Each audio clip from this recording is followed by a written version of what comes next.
आज के case studies के इस लेक्चर में बात करेंगे पति के उस अधिकार की जिससे पति को बड़ी ताकत मिलती है। कोर्ट ने यहाँ पर पति को एक और अधिकार दे दिया है जिसके अंतर्गत पत्नी के द्वारा लगाए गए केसेस को पति अपने क्षेत्र वाली न्यायालय में ट्रांसफर करवा सकते हैं। यानी कि पत्नी ने मायके से केस किया हो और पति जहां रहता है वो वहां पर उन केसेस को ट्रांसफर करवा सकता है। ऐसा ही एक जजमेंट हाल फिलहाल में देखने को मिलता है और पहले भी इसके पहले भी कई ऐसे जजमेंट्स देखने को मिले हैं जिनमें पत्नी के द्वारा लगाए गए सारे केसेस को भी ट्रांसफर कर दिया था। एक मामला ऐसा भी देखने को मिला था, उसके बारे में मैंने आपको डिटेल में जानकारी दी थी। आज एक जजमेंट ऐसा है जिसमें यह बताया गया है कि जहां पर पत्नी के द्वारा केस फाइल किया गया था और पति ने इस केस को ट्रांसफर करवाने का प्रयास किया, पत्नी ने अपनी तरफ से तर्क रखे, पक्ष रखा, सारी बात न्यायालय के सामने रखी, तमाम आरोप पति के ऊपर लगाए, इसके बावजूद भी कोर्ट ने पति का पक्ष सुनते हुए, पति के पक्ष में आदेश करते हुए पत्नी के द्वारा लगाए गए केसेस को पति के क्षेत्र वाली न्यायालय में ट्रांसफर कर दिया। तो चलिए आज के स्टडीज के इस लेक्चर में इस जजमेंट के माध्यम से आपको पूरी डिटेल बताएंगे आखिर क्या है इस केस में और किस वजह से पत्नी के द्वारा लगाए गए केस को पति के क्षेत्र वाली न्यायालय में कोर्ट ने ट्रांसफर कर दिया। यहाँ पर पति के पक्ष में फैसला आता है और पत्नी की हार होती है। जय जनेन्द्र, मैं हूं क्रिश्चियन। वीडियो को लाइक और शेयर कर दीजिए और इस तरह जजमेंट्स पाने के लिए दिए गए नंबर पर आप हमें संपर्क कर सकते हैं। इसके पहले भी मैंने कई आपको अलग अलग जजमेंट बताए थे। एक जजमेंट में यह था कि पति यह कहता है कि हुजूर मैं कोर्ट आऊंगा तो मेरा बॉस मुझे नौकरी से निकाल देगा। मेरे बॉस ने बाकायदा धमकी दी है कि भाई या तो आप नौकरी कर लो या आप पेशी कर लो। तो उसने कोर्ट में यह सबूत दिखा दिया कि मेरे बॉस ने लिखित में धमकी दी है कि या तो आप पेशी कर लो या नौकरी कर लो। तो यहां पर कोर्ट ने यह कहा कि भाई सबसे पहले आप अपनी नौकरी बचाइए, केस तो चलते रहेंगे और अब आपको कोर्ट आने की आवश्यकता नहीं है। जरूरत पड़ेगी हम आपके ऑफिस से ही आपको जोड़ लेंगे और वीडियो कॉन्फ्रेंसिंग के जरिए आपका पक्ष ले लेंगे। और कोर्ट ने यह भी कहा कि आपको गवाही देने के लिए भी नहीं आना है। आपकी जिस दिन गवाही होगी आपको नजदीकी न्यायालय में भेज दिया जाएगा और आप वहां अपनी गवाही करवाएंगे और वहां से आपकी गवाही इधर आ जाएगी। एक जजमेंट मैंने आपको वही बताया था जिसमें पत्नी के द्वारा लगाए गए सभी केसेस को पति के क्षेत्र वाली न्यायालय में ट्रांसफर कर दिया गया था, क्योंकि उस मामले में पति को कोई ऐसी बीमारी हो गई थी जिसकी वजह से वो ट्रेवल नहीं कर सकता था और ट्रेवल न कर पाने की वजह से कोर्ट ने देखा कि पत्नी स्वस्थ है और ट्रेवल कर सकती है लेकिन पति नहीं कर सकता है। इस कारण से पत्नी के द्वारा लगाए गए सारे केसेस को पति के क्षेत्र वाली न्यायालय में कोर्ट ने ट्रांसफर कर दिया था। एक मामला मैंने आपको वही बताया था कि जिसमें 100 किलोमीटर दूर पत्नी रहती थी और पत्नी ने वहां पर केस किया था। तो कोर्ट ने कहा कि मेरे पास में 2 नाबालिग बच्चियां हैं और मेरे बुजुर्ग माता पिता हैं, मुझे उनकी देखभाल करना पड़ती है, इस कारण से मैं कोर्ट नहीं आ सकता हूं।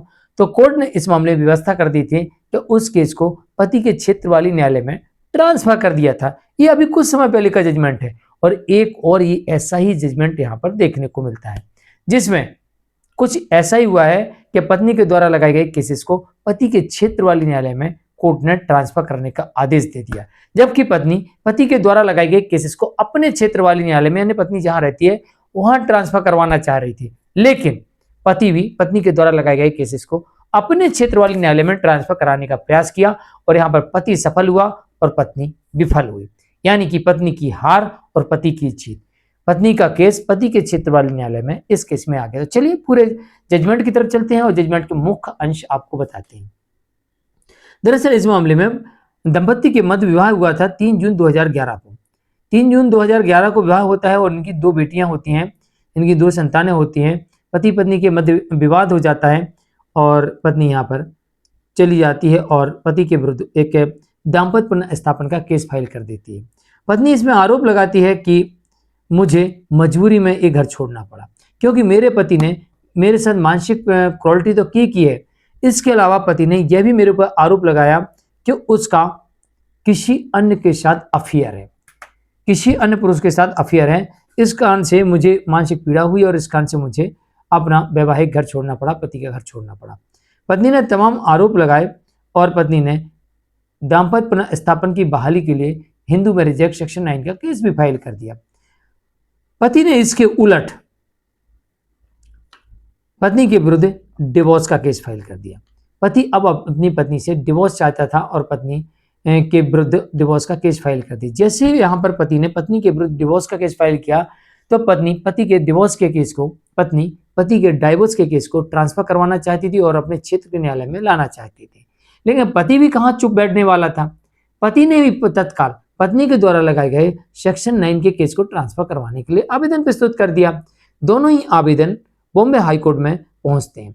जब दोनों ही आवेदन पहुंचते हैं, क्योंकि दोनों ट्रांसफर के थे, तो ट्रांसफर के लिए अगर सेम स्टेट का मामला होता है तो हमें हाई कोर्ट में जाना होता है, अदर स्टेट का मामला होता है तो हमें सुप्रीम कोर्ट जाना पड़ता है ट्रांसफर कराने के लिए, और सीपीसी के सेक्शन 25 के अंतर्गत आवेदन प्रस्तुत करना पड़ता है। तो यहाँ पर कुछ ऐसे हुआ कि पत्नी ने भी आवेदन प्रस्तुत कर दिया ट्रांसफर का और पति ने भी कर दिया। पति ने डिवोर्स का केस फाइल किया, पत्नी ने सेक्शन 9 का केस फाइल किया। देखो यहाँ पर दोनों हिंदू मैरिज एक्ट के केस थे, ठीक है ना। एक जो मैंने मामला बताया जिसमें पत्नी के आपराधिक मामला थे, डोमेस्टिक वायलेंस का था, मेंटेनेंस का था और एफआईआर केस था। इन तीनों केसेस को पति के क्षेत्र वाली न्यायालय में उस मामले में ट्रांसफर किया था। लेकिन इस मामले में पत्नी के द्वारा सेक्शन 9 का दाम्पत्य पुनर्स्थापन का केस है, पति के द्वारा डिवोर्स का केस है। अब यहां पर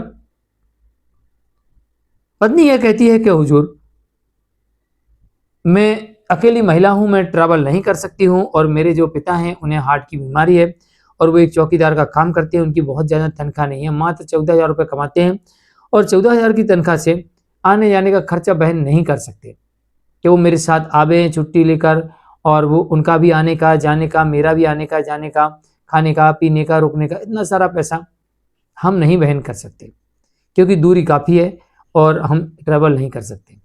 और दूसरी तरफ यहाँ पर पति ने ये पक्ष रखा कि हुजूर, मेरी 2 बेटियां हैं, मुझे उनकी देखभाल करना पड़ती है और इस कारण, और मेरा परिवार है, इस कारण से मैं इनको छोड़ के नहीं आ सकता। कोर्ट ने देखा कि पति के पास में उसके बुजुर्ग माता पिता हैं और 2 बेटियां हैं, और ये देखा कि पत्नी हष्ट पुष्ट है और वो ट्रैवल कर सकती है, तो कोर्ट ने माना कि पत्नी ट्रैवल कर सकती है, स्वस्थ है, ट्रैवल कर सकती है, पढ़ी लिखी है। तो ऐसी स्थिति में पति को यहाँ पर परेशानी का सामना करना पड़ सकता है क्योंकि उसे परिवार भी देखना है और 2 अपनी नाबालिग बेटियों को भी देखना है। इस कारण से कोर्ट ने यहाँ पर गंभीरता से लेते हुए, क्योंकि यहाँ पर बेटियों की उम्र 12 साल और 6 साल की है, देखो 6 साल की बहुत छोटी बेटी है, उसका काफ़ी ध्यान रखना पड़ता है। 12 साल की बेटी है, उसका भी बहुत ज़्यादा ध्यान रखना पड़ता है क्योंकि कोई अप्रिय घटना ना घट जाए, क्योंकि अब बेटी 3 एज की तरफ बढ़ रही है। तो यहाँ पर समाज में कुछ ऐसे लोग भी हैं कि जो ऐसी नाबालिग बच्चियों की तरफ निगाहें गड़ा के बैठे रहते हैं। तो न्यायालय ने यहाँ पर बहुत अच्छा फैसला किया कि जो बेटियां हैं उन्हें कौन देखेगा। चलो बेटे हो वहां तक ठीक है, लेकिन बेटियां, और फिर भी 6 साल की बेटी है एक तो, और एक 12 साल की है, दोनों ही ऐसी बेटियां हैं कि जिनको कोई गार्जियन की 24 घंटे आवश्यकता है, उनको अकेला नहीं छोड़ सकते। तो संभवतः यही सब चीज़ों को देखते हुए कोर्ट ने इस मामले में यह आदेश कर दिया कि जो पत्नी के द्वारा सेक्शन 9 का केस लगाया गया था उसे पति के क्षेत्र वाली न्यायालय में ट्रांसफर कर दिया जाए। और यहाँ पर पत्नी की पिटीशन को कोर्ट ने डिसमिस कर दिया और पति की पिटीशन को अलाउ कर दिया और पत्नी के द्वारा लगाए गए सेक्शन 9 के केस को पति के क्षेत्र के न्यायालय में ट्रांसफर कर दिया। अब यहाँ पर सेक्शन 9 और डिवोर्स दोनों मामले एक साथ चलेंगे पति के क्षेत्र वाली न्यायालय में। जजमेंट आता है बॉम्बे हाई कोर्ट की तरफ से और इसका मिसलेनियस सिविल एप्लीकेशन नंबर है 312/2024। जानकारी कैसी लगी कमेंट में जरूर, वीडियो को लाइक से कर दिए। बॉम्बे हाई कोर्ट का जजमेंट है। नमस्कार।